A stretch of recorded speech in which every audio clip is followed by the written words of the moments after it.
Welcome, my dear students. I will be looking at chapter number 2. This is the first segment, and it's an important chapter. The chapter is titled Environmental, Social, and Governance Factors.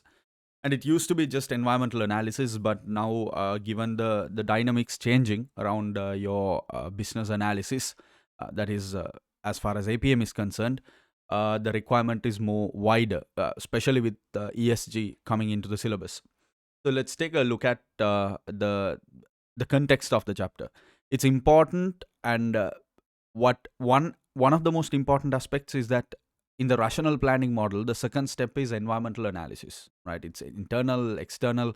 So this chapter is one that focuses a bit on a very important component of the environmental analysis, which is stakeholder aspect. The other element is given the modern tendency to be more sustainable, to be more caring, to be more considerate to the society and its needs. We look at factors like ESG and sustainability and corporate social responsibility, CSR, that sort of thing, ethics a little bit. So those are important because when you're looking at the overarching idea is that you're not necessarily working to maximize profits of shareholders, but as a company you have a duty to make sure that you're accountable in all respects to all stakeholders who rely on you or who are connected to you in whatsoever way. So as an introduction, have a very thorough context and understanding of what kind of stakeholders are there.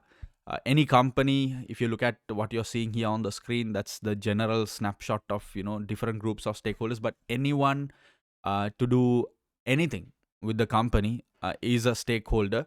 Of course, the level of relationship may vary. There could be stakeholders who are deeply connected to the organization, like directors and employees, or there could be stakeholders who are who are not that well connected, whose relationship is quite far, and yet you never know because circumstances drive the situation.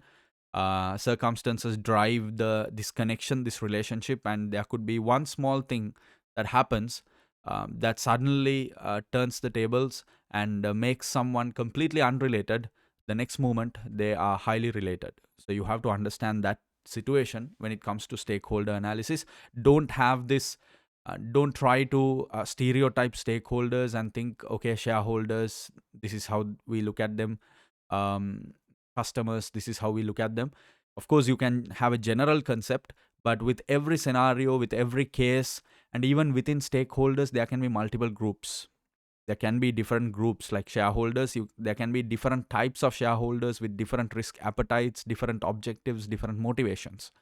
So depending on that, the relationship they want to maintain with us can be different. So you have to have that understanding. Overall, the point of this chapter is this word, corporate social responsibility.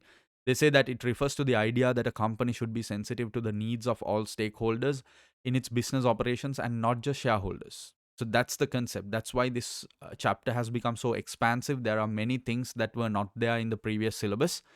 That's because now what we're trying to discuss is a more broader understanding of the environment and the stakeholders. So I hope that is a sufficient introduction. It's fairly straightforward, right? You're dealing with your environment and you're dealing with the people in that environment in this chapter. I'll see you in the next video. We will be looking at, in particular, stakeholder mapping. Thank you so much.